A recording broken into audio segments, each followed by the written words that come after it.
दोस्तों स्वागत है आपका। दोस्तों आज के इस वीडियो में आप सबको बताने वाला हूं कि अगर आप भी बिहार लघु उद्यमी योजना 2025 के फाइनल लाभार्थी, अगर आपका फाइनल लिस्ट में नाम आ चुका है, उसके बाद फिर आपका ट्रेनिंग भी हो चुका है, तो आज के डेट में यानी कि 15 जुलाई के डेट में जो आपका लघु उद्यमी योजना का पहला इंस्टॉलमेंट है 50,000 रुपये, वो आपके खाते में पहुंचने वाला है। इस वीडियो में आप सबको बताने वाले कि क्या आपके खाते में आपका पैसा पहुंच पाएगा या फिर किसी कारण से आपका पैसा रुक भी सकता है। इस वीडियो में पूरे डिटेल्स में जानकारी देने वाले, पूरी वीडियो को ध्यान से देखिएगा।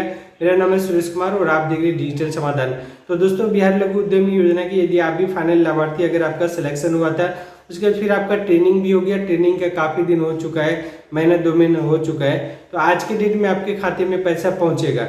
सिर्फ उन्हीं का पैसा पहुंचेगा जिनका आज अभी तक में जो है ट्रेनिंग हो चुका है। अभी इस महीने में जिसका ट्रेनिंग हो या फिर 2-4 दिन पहले ट्रेनिंग हुआ उसका अभी नहीं मिलेगा, या फिर जिनका अभी ट्रेनिंग पेंडिंग है उसका नहीं मिलेगा, बाद में मिलेगा। जिनका पहले से ट्रेनिंग हो चुका है उसके खाते में पैसे पहुंचेगा। अब हम बात कर लेते हैं कि आपके खाते में पैसा पहुंच पाएगा या फिर नहीं पहुंच पाएगा। 100% पैसा पहुंचेगा, लेकिन उससे पहले आपको कुछ अपडेट जरूर कर लेना चाहिए ताकि आपका पैसा रुके नहीं। जैसे जो भी आप बैंक अकाउंट लगाए हुए हैं उस बैंक अकाउंट को आपको जरूर चेक करके रखना चाहिए। वगैरह तो नहीं लगा हुआ, नहीं तो क्या होगा कि सरकार की तरफ से पैसा भेज दिया जाएगा लेकिन आपके खाते में पहुंचेगा नहीं। कभी कभी ऐसा भी होता है कि आपका बैंक अकाउंट तो रहता है लेकिन काफ़ी दिनों से आप उसको में लेन देन नहीं करते, तो जिसके कारण से आपके खाते को फ्रीज कर दिया जाता है, रोक दिया जाता है। तो आपको केवाईसी वगैरह करवाना होता है, तो आपको जल्दी से जल्दी जो भी आप बैंक अकाउंट लगाए हुए हैं उसका बैलेंस इंक्वायरी वगैरह कर लेना किसी तरीके से। अगर सब कुछ अगर आपका ठीक ठाक है तो आपके खाते में आपका पैसा 100% पहुंचेगा। यदि आपको कुछ और ज़्यादा जानकारी पाना चाहते हैं तो आप अपनी नज़दीकी ब्रांच में जाइएगा, आधार कार्ड, पैन कार्ड, बैंक का खाता ले लेना है। वहाँ पे जाकर के आप बैंक वाले से पता कर सकते हैं कि आपका बैंक अकाउंट जो वो एक्टिव है या फिर अनएक्टिव है। यदि वहाँ पे बताया जा रहा है कि आपका बैंक अकाउंट बंद पड़ा हुआ है तो आपको बस अपना आधार कार्ड, पैन कार्ड ये सब लगा देना, आपका खाता चालू हो जाएगा और आपके खाते में पैसा पहुंच जाएगा। जैसे ही आपका पहला इंस्टॉलमेंट आता है तो आपको क्या कुछ करना चाहिए। सबसे पहले तो आपको 2-4-5 दिन इंतजार करना है। उसके बाद फिर आपको जो भी आप अपना काम के लिए दिए हैं उसमें देख लीजिएगा कि कौन कौन सा आपको मशीन खरीदना है। मशीन खरीदने के लिए आपको जो सिलेक्शन करना है, कोशिश करना है कि आपको अपने लोकल एरिया में ही मशीन लेना है। कहीं अगर आप बाहर से लेते हैं तो आपको बहुत ज़्यादा जांच पड़ताल सोच समझ के लेना चाहिए, क्योंकि आप कहीं ऐसे जगह पे भी फंस सकते हैं जहाँ पे आपका पैसा भी बर्बाद हो सकता है। आपको सोच समझ के करना चाहिए। यदि आप लोकल में लीजिएगा तो ज़्यादा बेटर होगा। उसके बाद फिर जो भी आपका पहला इंस्टॉलमेंट का जो भी सामान खरीदने का रहेगा सब सामान खरीद लीजिएगा। सामान खरीदने के बाद आप बिल अपलोड नहीं कीजिएगा, सब सामान खरीद लीजिएगा, बिल ले लीजिएगा और जो भी 50,000 रुपये का होगा सब कुछ लेकर के आपको अपने जिले में जो लघु उद्यमी योजना का ऑफिस है, उद्यमी योजना का ऑफिस है, उद्योग विभाग की तरफ से सभी जिले में ऑफिस होता है, वहाँ पे जाकर के जो भी लघु उद्यमी योजना के आपके एरिया का इंचार्ज होगा उनसे आपको, आपके ब्लॉक का, उनसे आपको संपर्क करना है। उनको बताना है कि हम जो है इस योजना के लिए हम अप्लाई किए थे, हमको यहाँ पे लाभ मिला है, इतना सारा मशीन वगैरह खरीदने का था, सारा चीज़ खरीद लिया, अब हम क्या करेंगे। तो वो जो आपको निर्देश देंगे उसके अनुकूल यदि आप चलिएगा तो आपका काम जल्दी हो जाएगा, आपका अप्रूवल हो जाएगा, सब कुछ आपका टाइम टू टाइम होगा। यदि आप ऐसे मान के चलिए कि आपको पैसा मिला, उसके बाद फिर आप जो है सामान खरीद लीजिएगा, खुद से ही अपलोड कर दीजिएगा, तो ऐसे कर भी सकते हैं। लेकिन इसमें थोड़ा सा आपको जो है ज़्यादा टाइम खराब होगा, क्योंकि वो फिर आएंगे और फिर उनके मुताबिक अगर कुछ नहीं रहेगा तो फिर आपको दिक्कत हो जाएगा, फिर आपका रिजेक्ट भी कर देगा, फिर दोबारा अपलोड कीजिएगा, तो यही सब कुछ परेशानी रहता है। तो एक बार में यदि आप चाहते हैं कि आपका काम हो जाए तो जो भी आप सामान खरीदे, सामान खरीदने के बाद आपको एक बार बिल वगैरह लेकर के जाना है और उद्योग ऑफिस में जो आपके अंचल का, आपके ब्लॉक का जो भी वेरीफाई करने वाले होंगे लघु उद्यम योजना के ऑफिसर, उनसे आपको संपर्क करके जब आप अपलोड कीजिएगा तो जल्दी से जल्दी आपका आगे वाला जो अप्रूवल है वो आपको मिल जाएगा और इसी योजना का लाभ मिलेगा। बात कर लेते हैं कि बिहार सरकार की तरफ से 3 ऐसे योजनाएं चल रहा है जिस योजना के अंतर्गत आप अपने खुद का बिजनेस कर सकते हैं, जिसमें कि पहला है उद्यमी योजना, जिसमें आपको 10 लाख रुपए तक दिया जाता है। इसमें 50% आपको सब्सिडी मिलता है और 50% जो आप आसान 84 किस्तों में जमा कर सकते हैं। उसके बाद फिर आता है लघु उद्यमी योजना।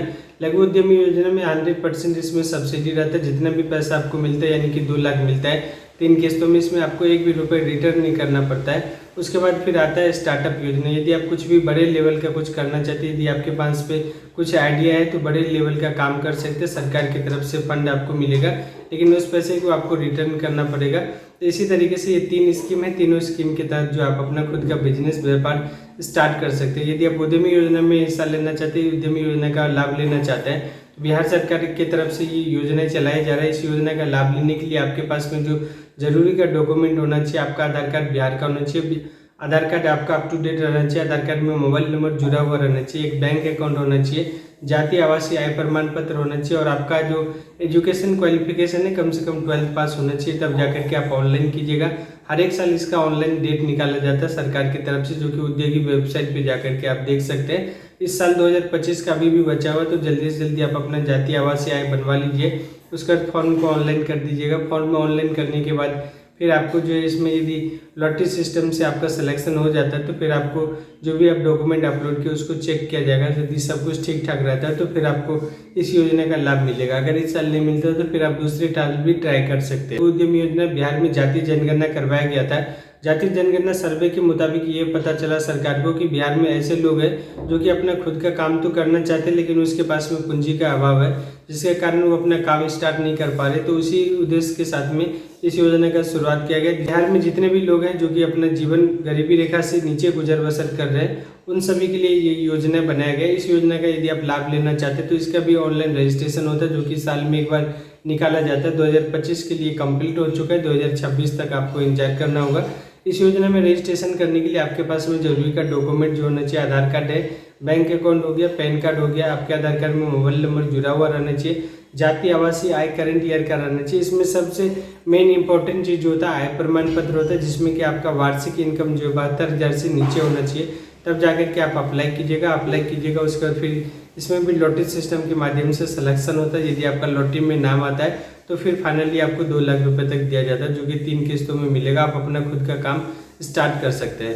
तो दोस्तों उम्मीद करता हूँ आप सबको मैं सही तरीके से जानकारी दे पाए कि किस तरीके से आपको जो है लघु उद्यमी योजना और स्टार्टअप योजना का भाग ले सकते हैं। तो आप सबको पूरा डिटेल्स में जानकारी दिए कि बिहार सरकार की तरफ 3 योजना का आप किस तरीके से लाभ ले सकते हैं। उसके अलावा सेंट्रल गवर्नमेंट की तरफ से भी 2 स्कीम है, जिसमें कि एक आता है PMEGP। यदि आप खुद का काम करना चाहते हैं तो आप PMEGP के तहत जो अपना लोन ले सकते हैं। उसके लिए आपको अपने बैंक में जाकर के संपर्क करना होगा। बैंक वाले यदि एग्री कर जाते हैं तब जाकर के आपको उद्योग ऑफिस में बात करना, वहाँ से दोनों जगह से आपका क्लियर हो जाता है। तब फिर ऑनलाइन आवेदन कीजिएगा। उसमें जो भी आप काम कीजिएगा उसके लिए भी आपको पैसा मिलेगा। उसमें आपको अप टू 35% तक का भी सब्सिडी मिलता है। उसके अलावा एक आता है PMFME। यदि आप खाने पीने वाली चीज़ों में इंटरेस्टेड है, उस काम को करना चाहते हैं तो आपको PMFME में जरूर ट्राई करना चाहिए। दोनों योजना सेंट्रल गवर्नमेंट का है। इनमें 35% तक का जो है इसमें सब्सिडी दिया जाता है। उम्मीद करता हूँ इस वीडियो में आप सबको पूरे डिटेल्स में जानकारी दी। यदि वीडियो आप सबके काम का लगा तो वीडियो को लाइक करके चैनल को जरूर सब्सक्राइब कीजिएगा। इस वीडियो को अपने दोस्तों तक भी जरूर शेयर कीजिएगा।